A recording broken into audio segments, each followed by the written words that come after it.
નમસ્કાર મિત્રો, આજના વર્ચ્યુઅલ ક્લાસરૂમ ટ્રેનિંગ સેશનમાં આપ સૌનું હાર્દિક સ્વાગત છે. મારું નામ નરેશ એ પ્રજાપતિ છે. હું વાયરમેન ટ્રેડમાં આઈટીઆઈ ખેડબ્રહ્મા ખાતે સુપરવાઇઝર ઇન્સ્ટ્રક્ટરની પોસ્ટ ઉપર ફરજ બજાવું છું. મારું ગ્રુપ ઇલેક્ટ્રિકલ છે. મિત્રો, આજે આપણે એસી ફંડામેન્ટલ ટર્મ્સ એન્ડ ડેફિનેશન વિશે ચર્ચા કરીશું. તો મિત્રો, એસી ફંડામેન્ટલ એસી સપ્લાય ઉત્પન્ન ક્યાંથી થાય છે એના વિશે આપણે ચર્ચા કરીશું. ત્યારબાદ આપણે એસીના જુદા જુદા ટર્મ્સ એટલે જેવા કે peak factor, crest factor, peak value, average value, maximum value, phase, in phase, out phase, lagging, leading, એસીની ડેફિનેશન એ વિશે ચર્ચા કરીશું. સૌપ્રથમ જોઈએ તો એસી સપ્લાય ઉત્પન્ન ક્યાંથી થાય છે. તો મિત્રો, આપણે એક એન અને એક એસ પોલ લઈ લઈએ. એક એન પોલ અને એક એસ પોલ. એન અને એસ પોલની વચ્ચે એક કોઇલ મૂકીએ. હવે એન અને એસ પોલ મૂક્યો એટલે એની અંદર મેગ્નેટિક ફિલ્ડ ઉત્પન્ન થવાનું. હવે એ મેગ્નેટિક ફિલ્ડની ડાયરેક્શન કઈ હોય છે? તો આ સપોઝ કે આ એન પોલ હોય અને આ એસ પોલ હોય તો એનથી એસ તરફની એની ડાયરેક્શન હોય. એનથી એસ તરફ ટૂંકમાં મેગ્નેટિક ફ્લક્સ ઉત્પન્ન થતું હોય. હવે આપણે કોઇલને કઈ રીતે મૂકી છે? તો કોઇલને આ રીતે મૂકી છે. આ રીતે મૂકી છે વચ્ચે. એટલે કોઇલમાંથી મેગ્નેટિક ફ્લક્સ કેટલું પાસ થતું હશે? તો કોઇલમાંથી મેગ્નેટિક ફ્લક્સ મેક્સિમમ પાસ થતું હશે. એટલે કે મેક્સિમમ ફ્લક્સ કટ કરતું હશે. જો પોઝિશન એક વખત ફરી જોઈ લો. એન અને એસ પોલ, આ એન પોલ છે, આ એસ પોલ છે. એની વચ્ચે એક કોઇલ મૂકેલી છે. મેગ્નેટિક ફિલ્ડની ડાયરેક્શન એનથી એસ તરફની છે અને વચ્ચે એક કોઇલ મૂકેલી છે અને એનથી એસ તરફની ડાયરેક્શન છે. બરાબર. એ વખતે મેગ્નેટિક કોઇલ આમ મૂકેલી હોય એટલે મેગ્નેટિક ફ્લક્સ કેટલું? મેક્સિમમ મેગ્નેટિક ફ્લક્સ કાપતું હોય. પણ મેગ્નેટિક ફ્લક્સ લિંક જે થયું એ લિંકમાં થતો ફેરફાર કેટલો હશે? તો એ મિત્રો કેટલું હશે? 0 હશે. કારણ કે કોઇલ ફરતી નથી. અત્યારે કોઇલ ફરતી નથી. જ્યારે કોઇલ ફરવાનું ચાલુ થશે એટલે મેગ્નેટિક ફ્લક્સ લિંકેજમાં થતો ફેરફાર થશે. એ મેગ્નેટિક ફ્લક્સ લિંકેજમાં થતો ફેરફાર થશે એટલે એની અંદર શું ઉત્પન્ન થશે? EMF ઇન્ડ્યુસ થશે. એ EMF એટલે જ આપણો એસી સપ્લાય. મિત્રો, હવે જોઈએ કે આમ કોઇલ મૂકેલી હોય, એનથી એસ તરફ મેગ્નેટિક ફિલ્ડ હોય અને કોઇલ આમ મૂકેલી હોય એટલે લિંક થતું ફ્લક્સ મેક્સિમમ, પણ લિંકમાં થતો ફેરફાર કેટલો? તો 0. હવે આપણે કોઇલ ધીમે ધીમે આમ ફેરવીએ છીએ. આમ ફેરવીશું એટલે મેગ્નેટિક ફ્લક્સમાં લિંકમાં થતો ફેરફાર જુઓ. આમ કરીશું એટલે આમ કરશું એટલે આમ આટલે સુધી હશે લાઈન. મેગ્નેટિક ફ્લક્સ લાઈન આમાં હશે. પણ આમાં કરીશું એટલે મેગ્નેટિક ફ્લક્સ લાઈન લાંબી થતી જશે. એ રીતે મેગ્નેટિક ફ્લક્સની અંદર લિંકમાં થતો ફેરફાર કેવો? તો વધતો જશે. 0થી વધી જ્યાં સુધી જે કોઇલ જે છે એ મેગ્નેટિક ફિલ્ડને પેરેલલમાં નહીં થઈ જાય ત્યાં સુધી એ વધતું જશે. એટલે કે 0થી વધીને કેવું થશે? મેક્સિમમ થશે. એટલે આપણે એક સાઇન વેવ દોરીએ તો એ 0થી વધીને કેવો થાય? 90 થાય. બરાબર. આ પોઝિશનની અંદર 90 થઈ ગયો. પોલની ડાયરેક્શન આ રીતે છે અને કોઇલની ડાયરેક્શન આમ છે. હવે મિત્રો, હું હાથ આમ કરી દઉં, મને ફાવશે નહીં એટલે. હવે કોઇલની ડાયરેક્શન હવે વળી પાછી એ વધતી જાય છે. આમ જોજો તમે, મેગ્નેટિક ફ્લક્સ લિંકેજમાં મેક્સિમમ ફેરફાર થયો. હવે ફેરફાર થતો મેક્સિમમથી મિનિમમ સુધી જશે. આમ જશે એટલે વળી પાછો આમ કોઇલ લઈ જશે એટલે કેવો થશે? મેગ્નેટિક ફ્લક્સ લિંકેજમાં થતો ફેરફાર કેટલો થઈ જશે? આ પોઝિશનમાં આવી જશે એટલે 0 થશે. એટલે કે 90થી ઘટી 70, 80, 70, 60, 50 અને વળી પાછો કેટલો થઈ જશે? 0 થઈ જશે. એટલે જો સૌ પહેલાં કોઇલ આમ હતી, પછી આમ થઈને વળી પાછી આમ થઈ ગઈ. એટલે એક અડધો રાઉન્ડ ફર્યો. એટલે અડધા રાઉન્ડ પ્રમાણે 0થી વધીને 90 થયો. 90થી વધીને વળી પાછો શું થયો? 0 થયો. હવે કોઇલ કઈ ડાયરેક્શનમાં આવી ગઈ? આ ડાયરેક્શનની અંદર આવી ગઈ. હવે જો મિત્રો, આકૃતિમાં દર્શાવેલો છે કે અહીંયાથી જ્યારે એક પોઝિશન અહીંથી આમ ફરીને આમ થઈ એટલે 0થી વધીને 90 સુધી ગઈ અને હવે આ 90થી ઘટીને વળી પાછી થઈ ગયું? મિનિમમ થઈ ગયું. હવે કોઇલની ડાયરેક્શન આમ આવી ગઈ. વળી પાછો એ પોઝિટિવ ડાયરેક્શન માટે થયું. હવે નેગેટિવ ડાયરેક્શનની અંદર વળી પાછો મેગ્નેટિક ફ્લક્સની લિંકેજમાં થતો ફેરફાર કરતો મિનિમમથી મેક્સિમમ સુધી જશે. મિનિમમથી મેક્સિમમ સુધી જશે એટલે વળી પાછો નેગેટિવ ડાયરેક્શનની અંદર 0થી કેટલે સુધી જશે 90 સુધી જશે અને વળી પાછો 90થી ઘટતો થઈને વળી પાછો કેવો થશે 0 થઈ જશે એટલે એ વખતે મેગ્નેટિક ફ્લક્સ જે મેક્સિમમ કટ થશે પણ એ વખતે મેગ્નેટિક ફ્લક્સના લિંકમાં થતો ફેરફાર કેવો હશે તો 0 થઈ જશે મિત્રો એ રીતે આમ આખી કોઇલ એક વખત આમથી આમ ફરીને એક આખું રાઉન્ડ આ રીતે આમ મારી કાઢ્યું એટલે સપોઝ કે આપણે એક આખા રાઉન્ડના ક્વાર્ટર ગણીએ તો 0થી 15 15થી 30 30થી 60 અને 60થી 90 ગણીએ બરાબર સપોઝ કે આપણે ઘડિયાળ ગણીએ બરાબર ઘડિયાળમાં 12થી 3 ગણીએ એટલો જે મારો હાથ ફર્યો એટલી ડાયરેક્શનની અંદર કેટલું થયું આ 0થી 90 સુધી ગયું વળી પાછો 3થી 6 સુધી ફર્યો મારો હાથ એટલે શું થયું 90થી મિનિમમ થયું હવે મિનિમમથી વળી પાછો 6થી 9 થયો એ નેગેટિવ ડાયરેક્શનની અંદર કેટલો મેક્સિમમ થયો 90 ડિગ્રીએ અને 90 ડિગ્રીથી વળી પાછો મારો હાથ 9થી 12 સુધી ફર્યો તો એ શું થયું વળી પાછું મેક્સિમમથી મિનિમમ થયું આ જે આખી અડધી સાયકલ જે તમને દેખાય છે એ શું છે એ પોઝિટિવ સાયકલ છે અને આ જે નેગેટિવ આ જે અડધો ભાગ દેખાય છે એને શું કહેવાય નેગેટિવ હાફ સાયકલ કહેવાય ટૂંકમાં પોઝિટિવ અને નેગેટિવ હાફ સાયકલને બેને ભેગી કરી કાઢીએ તો શું મળે આપણને એક આખી સાયકલ મળે જો મિત્રો આપણને અત્યારે આ એસી વેવફોર્મ જનરેટ થયેલું જોવા મળશે આ તો મેં તમને ખાલી એક પોઝિશન બતાવી આવી અસંખ્ય વાર થતું હોય એટલે શું ઉત્પન્ન થતો હોય ઓલ્ટરનેટિંગ કરંટ જેને આપણને એસી કહીએ છીએ મિત્રો આના ઉપરથી આપણે એમ્પ્લિટ્યૂડ ભણીશું સાયકલ ભણીશું આ ટાઈમ બેઝ છે આ I1 I2 I3 I4 I5 up to IN જે દર્શાવેલા છે એ તાક્ષણિક વેલ્યુઓ છે આ કરંટનો વેવફોર્મ છે એ રીતે વોલ્ટેજનું વેવફોર્મ પણ આવે જો આ પોઝિટિવ ડાયરેક્શન છે આ નેગેટિવ ડાયરેક્શન છે એટલે આને પોઝિટિવ સાયકલ કહેવાય છે હાફ સાયકલ કહેવાશે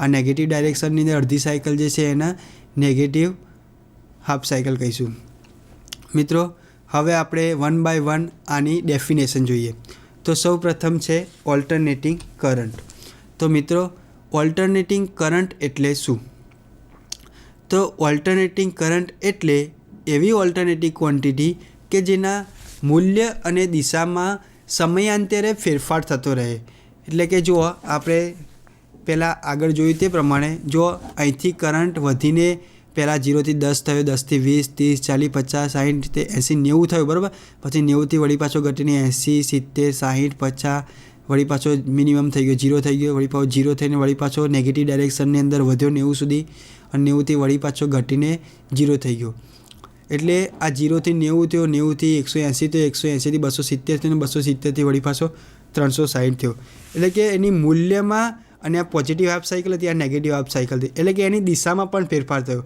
તેને શું કહીશું ઓલ્ટરનેટિંગ કરંટ એસીની કેરેક્ટરિસ્ટિક મુજબ આ મિનિમમથી વળી પાછો મેક્સિમમ થાય છે મેક્સિમમથી વળી પાછો મિનિમમ થાય છે એ પોઝિટિવ સાયકલ દરમિયાન અને નેગેટિવ સાયકલ દરમિયાન મિનિમમથી વળી પાછો મેક્સિમમ થાય છે અને મેક્સિમમથી વળી પાછો મિનિમમ સુધી જાય છે આ આખી જે સાયકલ થઈ ગઈ એને શું કહેવાય ઓલ્ટરનેટિંગ કરંટ હવે નેક્સ્ટ જે છે એ સાયકલ તો મિત્રો સાયકલ એટલે શું મેં તમને કીધી કે એક આખી સાયકલ માટે મેં તો આ પોઝિશન દર્શાવી આવી અસંખ્ય સાયકલો થતી હોય તો સાયકલ એટલે એવી ઓલ્ટરનેટિંગ ક્વોન્ટિટીના કે જેના મૂલ્ય અને દિશામાં થતા એક પૂર્ણ ફેરફારને સાયકલ કહે છે જો મિત્રો ફરી પાછા વેવફોર્મ જોઈએ એક આખું આ સાયકલ થયું એની મૂલ્ય અને દિશા બદલાતી રહે બરાબર પણ હવે એક આખી સાયકલ એક સ્ટાન્ડર્ડ થઈ ગઈ હવે નેક્સ્ટ આગળ જોઈશું તો વળી પાછી એવી ને એવી જ એક સાયકલ મળવાની નેક્સ્ટ જોઈશું તો એવી ને એવી જ વળી પાછી આગળ એક સાયકલ મળવાની એટલે એક આખી સાયકલનું રિપીટેશન થાય છે એને એક શું કહીશું એક આખી સાયકલ કહીશું કે જેના મૂલ્ય અને દિશામાં એક થતાં એક પૂર્ણ ફેરફાર છે એ એક પૂર્ણ ફેરફાર હવે બદલાય નહીં સેમ ને સેમ આગળ ચાલ્યો જ જશે એને શું કહીશું આપણે એક સાયકલ કહીશું ત્રીજો પેરિયોડિક ટાઈમ હવે આ ટાઈમ કેટલો તો એક સાયકલને પૂર્ણ થવા માટે લાગતા સમયને પેરિયોડિક ટાઈમ કહે છે એ એક આખી સાયકલને પૂર્ણ થઈ અને એ પૂર્ણ કરવા માટે લાગતો સમય કેટલો તો એક પેરિયોડિક ટાઈમ દાખલા તરીકે 50 હર્ટ્ઝની ફ્રીક્વન્સી હોય 50 હર્ટ્ઝનો ઓલ્ટરનેટિવ કરંટનો પેરિયોડિક ટાઈમ કેટલો તો 1/50s દ્વારા દર્શાવવામાં આવે છે મિત્રો એ ફ્રીક્વન્સીનો ઊંધો એટલે પેરિયોડિક ટાઈમ f બરાબર 1/t કરવાનો કાં તો t બરાબર 1/f એ બંને એકબીજાના વિરોધી છે નેક્સ્ટ ફ્રીક્વન્સી એક સેકન્ડમાં પૂર્ણ થતી સાયકલની સંખ્યાને ઓલ્ટરનેટિંગ કરંટની ફ્રીક્વન્સી કહે છે. મિત્રો, આપણે જનરલી પિકઅપ સ્ટેન્ડ ઉપર ઊભા હોઈએ છીએ અને BRTSની રાહ જોતા હોય અને આપણે એમ કહેતા હોય કે ભાઈ BRTSની ફ્રીક્વન્સી કેટલી છે આ એરિયા માટે, નરોડા એરિયા માટે BRTSની ફ્રીક્વન્સી કેટલી, એટલે કે અવર જવરની સંખ્યા. ફ્રીક્વન્સી એટલે અવર જવરની સંખ્યા. તો મિત્રો, અહીંયા ઓલ્ટરનેટિંગ કરંટની ફ્રીક્વન્સી કેટલી, તો એક સેકન્ડની અંદર પૂર્ણ થતી સાયકલની સંખ્યાને ઓલ્ટરનેટિંગ કરંટની ફ્રીક્વન્સી કહે છે. ભારતની સ્ટાન્ડર્ડ ફ્રીક્વન્સી મુજબ 50 હર્ટ્ઝ ફ્રીક્વન્સી છે, જ્યારે અમેરિકામાં એ બધી જગ્યાએ 60 હર્ટ્ઝ ફ્રીક્વન્સી છે. IE રૂલ્સ પ્રમાણે AC સપ્લાયની ફ્રીક્વન્સી એ ઉત્પન્ન કરેલ ફ્રીક્વન્સીના ±3% ફેરફાર ચાલી શકે છે. નેક્સ્ટ છે તાત્ક્ષણિક વેલ્યુ. જો મિત્રો, આ જે I1, I2, I3, I5 up to IN સુધી જે દર્શાવેલા છે, આ જો I1, I2, I3, I4, I5 up to IN સુધી, એ બધા તાત્ક્ષણિક વેલ્યુઓ છે. એટલે અડધી સાયકલ અથવા પૂરી સાયકલ દરમિયાન કોઈપણ સમયે મળતા વેલ્યુઓને, કોઈપણ સમયે મળતા મૂલ્યોને તાત્ક્ષણિક મૂલ્ય કહે છે, જે આકૃતિની અંદર I1, I2, I3, I4, I5 up to IN સુધી દર્શાવેલ છે. નેક્સ્ટ છે પીક વેલ્યુ. તો પીક એટલે એનું મહત્તમ અને વેલ્યુ એટલે મૂલ્ય. મહત્તમ મૂલ્ય તો સાયકલ દરમિયાન ઓલ્ટરનેટિંગ ક્વોન્ટિટીના મેક્સિમમ વેલ્યુને એની પીક વેલ્યુ કહેવામાં આવે છે. જો આપણે સાયકલ જોઈએ તો આ કરંટ છે, કરંટનો વેવફોર્મ છે, બરાબર. તો કરંટનું વેવફોર્મનું મેક્સિમમ મૂલ્ય કયું? તો મિત્રો જુઓ, આ I5 છે ને, આ વેલ્યુ દર્શાવે છે આ વોલ્ટેજનું. આ જે છે ને આટલી, એની મેક્સિમમ વેલ્યુ મળે છે. પછી અહીંયા પણ એની મેક્સિમમ વેલ્યુ મળે છે. પણ આ બે મેક્સિમમ વેલ્યુમાં ફરક કેટલો? તો આ પોઝિટિવ હાફ સાયકલ દરમિયાન એની મેક્સિમમ વેલ્યુ છે અને આ નેગેટિવ હાફ સાયકલ દરમિયાન મળતી એની મેક્સિમમ વેલ્યુ છે. મેક્સિમમ વેલ્યુ એટલે મીન્સ કે પીક વેલ્યુ એટલે શું? તો ઓલ્ટરનેટિંગ ક્વોન્ટિટીની મેક્સિમમ વેલ્યુને એની પીક વેલ્યુ કહેવામાં આવે છે. હવે એવરેજ વેલ્યુ. તો એવરેજ વેલ્યુ એટલે શું? આપણે કોઈપણ જગ્યાએ એમ કહેતા હોય કે ભાઈ 1 થી 10 સંખ્યાની એવરેજ વેલ્યુ કેટલી? તો 1 થી 10નો સરવાળો કરીએ, ભાગ્યા 10 કરી અને જે જવાબ મળે એને એવરેજ વેલ્યુ કહેતા હોય છે. એ જ રીતે અહીંયા હાફ સાયકલ દરમિયાન મળતા તાત્ક્ષણિક મૂલ્યોના સરેરાશને એવરેજ વેલ્યુ કહેવામાં આવે છે. જુઓ મિત્રો, વેવફોર્મમાં આપણે જોઈએ કે એ આ અડધી સાયકલ છે, બરાબર. આ અડધી સાયકલ દરમિયાન તાત્ક્ષણિક મૂલ્ય કયા? તો IN, I5, I4, I3, I2, I1 એ બધાનો સરવાળો અને એના ભાગ્યા n એટલે શું મળે? I મેક્સિમમ મળે. અને એ I મેક્સિમમ ગુણ્યા 0.637 કરો એટલે આપણને I એવરેજ વેલ્યુ મળી જાય. એટલે કે I એવરેજ વેલ્યુ બરાબર I મેક્સિમમ ગુણ્યા 0.637. એ જ રીતે જો વોલ્ટેજની વાત કરવી હોય, પહેલાં આપણે કરંટની વાત કરી, હવે જો વોલ્ટેજની વાત કરવી હોય તો E એવરેજ વેલ્યુ બરાબર, એટલે કે એવરેજ વેલ્યુ વોલ્ટેજની એવરેજ વેલ્યુ બરાબર મેક્સિમમ વેલ્યુ વોલ્ટેજની ગુણ્યા 0.637 એટલે આપણને વોલ્ટેજની એવરેજ વેલ્યુ મળી જાય. હવે root mean square RMS value એટલે શું? તો જે તે ઓલ્ટરનેટિંગ કરંટના રૂટ મીન સ્ક્વેર વેલ્યુને તેટલા જ સમય માટે અને તેટલા જ રેઝિસ્ટન્સના AC દ્વારા જેટલી ઉષ્મા ઉત્પન્ન થાય છે એટલી જ ઉષ્મા ઉત્પન્ન કરતાં તેના સ્ટીડી DCના મૂલ્ય દ્વારા જે આપવામાં આવે છે તેને આભાસી કાં તો અસરકારક વેલ્યુ કહે છે. હવે આ રૂટ મીન સ્ક્વેર વેલ્યુ એટલે કેટલી? તો આ કરંટની રીતે કહીએ, ઓલ્ટરનેટિંગ કરંટ માટે કહીએ તો IRMS બરાબર I1 plus I2, I1 square plus I2 square plus I3 square up to INનો સ્ક્વેર ભાગ્યા n અને એ આખાને રૂટ કરી દેવાનું એટલે શું મળી જાય? I maximum. હવે આ I મેક્સિમમને IRMS મળી જાય. હવે જો બીજી રીતે શોધવું હોય તો IRMS બરાબર I મેક્સિમમ ગુણ્યા 0.707. તેવી જ રીતે જો વોલ્ટેજ માટે વાત કરવી હોય તો ERMS બરાબર E મેક્સિમમ ગુણ્યા 0.707 એટલે આપણને મેક્સિમમ વેલ્યુ વોલ્ટેજની RMS વેલ્યુ વોલ્ટેજની મળી જાય. મિત્રો અહીંયા એ યાદ રાખવું જરૂરી છે કે મીટરનો દર્શક જે આંક દર્શાવે છે એ ઓલ્ટરનેટિંગ કરંટ કે વોલ્ટેજની મેક્સિમમ વેલ્યુ નથી, પરંતુ એની રૂટ મીન સ્ક્વેર વેલ્યુ છે, એટલે કે RMS વેલ્યુ દર્શાવે છે. નેક્સ્ટ છે ફોર્મ ફેક્ટર. તો ફોર્મ ફેક્ટર એટલે શું? તો RMS વેલ્યુ અને એવરેજ વેલ્યુના રેશિયોને, એટલે કે RMS વેલ્યુ અને એવરેજ વેલ્યુના ગુણોત્તરને ફોર્મ ફેક્ટર કહેવામાં આવે છે. ઓલ્ટરનેટિંગ કરંટ માટે ફોર્મ ફેક્ટર બરાબર IRMS વેલ્યુ ભાગ્યા I average value. IRMS value બરાબર કેટલું થાય? તો I મેક્સિમમ ગુણ્યા 0.707 થાય, અને I એવરેજ વેલ્યુ બરાબર I મેક્સિમમ ગુણ્યા 0.637 થાય. હવે આ I મેક્સિમમ અને I મેક્સિમમ એ ઉડી જશે, ત્યારે 0.707 અને 0.637 બેનો ગુણોત્તર વધશે, જે 1.11 થશે. એટલે કે ઓલ્ટરનેટિંગ કરંટ માટે ફોર્મ ફેક્ટર 1.11 હોય છે. એ જ રીતે ઓલ્ટરનેટિંગ વોલ્ટેજ માટે ફોર્મ ફેક્ટર બરાબર ERMS વેલ્યુ ભાગ્યા E average value. ERMS value કેટલી છે? તો E મેક્સિમમ ગુણ્યા 0.707 ભાગ્યા E એવરેજ વેલ્યુ કેટલી છે? તો E મેક્સિમમ ગુણ્યા 0.637. બંનેનો ભાગાકાર કરીએ તો E મેક્સિમમ ઉડી જશે, અને આપણે વધશે શું? 1.11 વધશે, જેને ફોર્મ ફેક્ટર ઓલ્ટરનેટિંગ વોલ્ટેજનો ફોર્મ ફેક્ટર કહીએ છીએ. નેક્સ્ટ છે ક્રેસ્ટ ફેક્ટર. તો મિત્રો ફોર્મ ફેક્ટરની જેમ જ ક્રેસ્ટ ફેક્ટર છે. ક્રેસ્ટ ફેક્ટર એ મેક્સિમમ વેલ્યુથી RMS વેલ્યુના ગુણોત્તરને ક્રેસ્ટ ફેક્ટર કહેવામાં આવે છે. ક્રેસ્ટ ફેક્ટર કરંટ માટે જોઈએ તો I મેક્સિમમ વેલ્યુ ભાગ્યા I average value, IRMS value. I maximum ભાગ્યા I મેક્સિમમ ગુણ્યા 0.707 બરાબર 1.41 થાય, કારણ કે I મેક્સિમમ ઉડી જશે.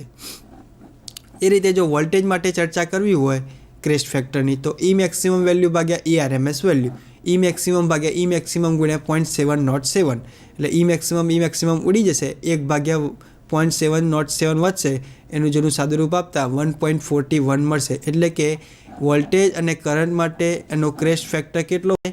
√2 જેટલો હોય છે.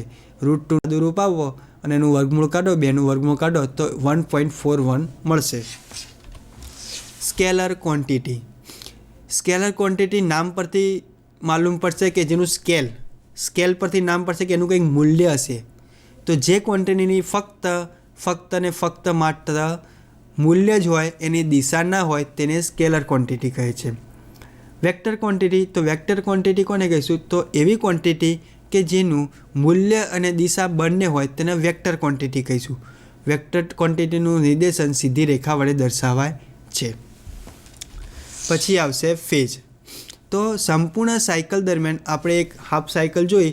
સંપૂર્ણ સાયકલ દરમિયાન ઓલ્ટરનેટિંગ કરંટના જુદા જુદા તબક્કામાંથી પસાર થાય છે. 0થી પોઝિટિવ હાફ સાયકલ દરમિયાન મેક્સિમમ થાય છે, અને મેક્સિમમથી વળી પાછો મિનિમમ આવે છે.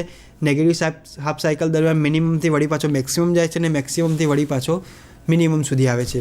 એટલે કે પોઝિટિવ હાફ સાયકલ દરમિયાન 0થી વધીને મેક્સિમમ થઈને વળી પાછો મિનિમમ થાય છે, અને નેગેટિવ હાફ સાયકલ દરમિયાન મિનિમમથી વધીને મેક્સિમમ થઈને વળી પાછો 0 થઈ જાય છે. આ એસી ક્વોન્ટિટીના જુદા જુદા સ્ટેજ ડેવલપમેન્ટ થાય કહેવાય, કે 0થી 90, 90થી 180, 180થી 270 ને 270થી 360. આ જુદા જુદા સ્ટેજ ડેવલપમેન્ટ થયા એને શું કહીશું આપણે? ફેઝ. હવે ઇન ફેઝ એટલે શું? તો જો આ વોલ્ટેજ છે અને કરંટ છે. જ્યારે બે ઓલ્ટરનેટિંગ ક્વોન્ટિટી એટલે કઈ? કરંટ અને વોલ્ટેજ. હવે કરંટ અને વોલ્ટેજ એની મેક્સિમમ વેલ્યુ એક જ સમયે અને એક જ દિશામાં પ્રાપ્ત કરતા હોય તો તેને શું કહેવાય? તે વોલ્ટેજ અને કરંટ ઇન ફેઝ છે તેમ કહેવાય. જો આ વોલ્ટેજનું વેવફોર્મ છે અને આ કરંટનું વેવફોર્મ છે. જો આ વોલ્ટેજ 0 હોય છે ત્યારે કરંટ પણ શું હોય છે? 0 હોય છે. હવે વોલ્ટેજ મેક્સિમમ થયા પોઝિટિવ હાફ સાયકલ દરમિયાન, એ વખતે કરંટ પણ શું થયા? મેક્સિમમ થયા. હવે વળી પાછા કરંટ 0 થયા, એ વખતે વોલ્ટેજ પણ શું થયા? 0 થયા. વળી પાછા નેગેટિવ ડાયરેક્શનની અંદર વોલ્ટેજ મેક્સિમમ થયા એટલે કરંટ પણ શું થયા? મેક્સિમમ થયા. અને વળી પાછા નેગેટિવ હાફ સાયકલ દરમિયાન કરંટ પણ 0 થઈ ગયો અને વોલ્ટેજ પણ 0 થઈ ગયો. એટલે જો કરંટ અને વોલ્ટેજ બંનેનું મેક્સિમમ વેલ્યુ અને મિનિમમ વેલ્યુ એક જ સમયે થાય છે, જેને શું કહીશું આપણે, આ બંને ક્વોન્ટિટી ઇન ફેઝ છે તેમ કહી શકશું. હવે આઉટ ફેઝ એટલે શું? તો જે રીતે બે ઓલ્ટરનેટિવ ક્વોન્ટિટી તેનું મેક્સિમમ અને મિનિમમ વેલ્યુ એક સાથે મેળવતા હોય, એક જ સમય મેળવતા હોય તો તેને ઇન ફેઝ કહેવાય છે. અને બે ઓલ્ટરનેટિંગ ક્વોન્ટિટી કરંટ અને વોલ્ટેજ તેના મેક્સિમમ અને મિનિમમ વેલ્યુ બે જુદા જુદા સમય મેળવતા હોય તો તેને આઉટ ફેઝ કહેવાય છે. જો ફિગરમાં દર્શાવ્યા પ્રમાણે આ વોલ્ટેજનું વેવફોર્મ છે અને આ ડેશ વડે દર્શાવેલું છે તે કરંટનું વેવફોર્મ છે. આ વોલ્ટેજ અહીંયાથી 0 પોઝિશન ઉપર છે, એટલે કે 0થી સ્ટાર્ટ થાય છે. જ્યારે કરંટ જે ચાલુ થાય છે એ 90 ડિગ્રી આગળથી ચાલુ થાય છે, એટલે કે કરંટ વોલ્ટેજ કરતાં પહેલાં ચાલુ થઈ ગયો છે. જુઓ, એટલે કે કરંટ અને વોલ્ટેજ, જો આની 0 વેલ્યુ આટલે મળે છે તો કરંટની 0 વેલ્યુ કેટલી મળે છે? અહીંયા મળે છે. અને કરંટની મેક્સિમમ વેલ્યુ અહીંયા બી પોઝિશન પર મળે છે, જ્યારે વોલ્ટેજની મેક્સિમમ પોઝિશન ક્યાં મળે છે? એ પોઝિશન પર મળે છે. એટલે કે કરંટ અને વોલ્ટેજની મેક્સિમમ અને મિનિમમ વેલ્યુ જુદા જુદા સમય મળે છે. તેને શું કહીશું? આઉટ ફેઝ કહીશું. નેક્સ્ટ છે ફેઝ એંગલ. બે ઓલ્ટરનેટિંગ ક્વોન્ટિટી કરંટ અને વોલ્ટેજ એ બંને વચ્ચેના એંગ્યુલર ડિસ્પ્લેસમેન્ટને ફેઝ એંગલ કહે છે. એટલે કે વોલ્ટેજ આમ ઊભો હોય તો કરંટ આમ સીધો હોય. વોલ્ટેજ અને કરંટ વચ્ચેના એંગ્યુલર ડિસ્પ્લેસમેન્ટને શું કહીશું? આ જે વચ્ચેનો જે ખૂણો થયો, આ બે વચ્ચેનો આ અને આ વચ્ચેનો જે ખૂણો થયો એને શું કહીશું? એંગ્યુલર ડિસ્પ્લેસમેન્ટને ફેઝ એંગલ કહીશું. ફેઝ એંગલને જનરલી ઇલેક્ટ્રિકલ ડિગ્રીમાં અથવા રેડિયન્સમાં મપાય છે. હવે જોઈશું લેગિંગ.